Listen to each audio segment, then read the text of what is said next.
You're watching How Leap.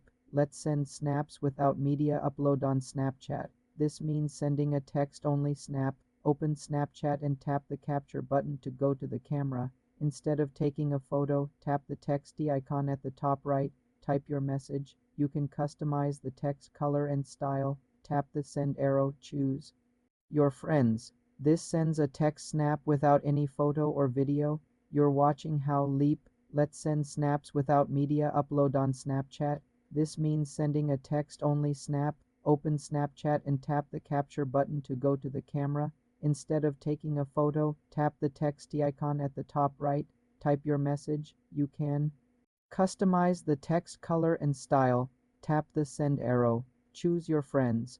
This sends a text snap without any photo or video. You can also draw on a blank screen by tapping the pencil icon without capturing anything.